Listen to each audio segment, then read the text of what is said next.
रवंदा येथे अवैध वाळू वाहतुकीवर गुन्हे शाखेची मोठी कारवाई. 12,80,000 रुपयाचा मुद्देमाल जप्त. कोपरगाव तालुक्यातील रवंदा परिसरात अवैधरित्या वाळूंची वाहतूक करणाऱ्याविरोधात स्थानिक गुन्हे शाखेने धडक कारवाई करत 2 आरोपींना ताब्यात घेतले असून त्यांच्या ताब्यातून 12,80,000 रुपयांचा मुद्देमाल जप्त करण्यात आला आहे.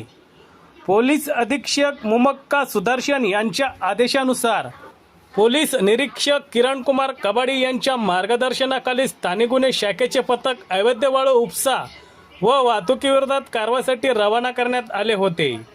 मंगळवार दिनांक 10 जून रोजी पहाटे कोपरगाव तालुका पोलीस ठाण्याच्या हद्दीत गस्त घालत असताना पथकाला पंढरे मसू आहेर राहणार मुखेड तालुका येवला जिल्हा नाशिक हा अवैधरित्या वाळू भरून डंपरद्वारे रवंदा टाकळी मार्गाने वाहतूक करत असल्याची माहिती मिळाली. त्यानुसार पोलिसांनी सापळा रचून संशयित वाहनाची तपासणी केली. या कारवाईत पोलिसांनी विक्रम बाजीराव आहेर वय 37 व पंढरी मसू आहेर वय 46 या दोघांना ताब्यात घेतले. त्यांच्या ताब्यातून 2 ब्रास वाळू 20,000 रुपये किमतीची, टाटा कंपनीचा डंपर 12 लाख रुपये आणि मोटरसायकल 60,000 रुपये असा एकूण 12,80,000 रुपयांचा मुद्देमाल जप्त करण्यात आला आहे.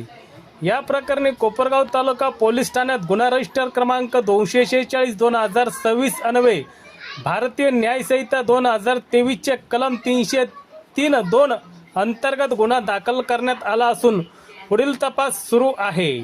सदरची कारवाई पोलीस उपनिरीक्षक दीपक मेढे तसेच पोलीस अंमलदार विजय पवार, बाळासाहेब गुंजाळ, सुनील मालनकर आणि प्रमोद जाधव यांच्या पथकाने केली आहे.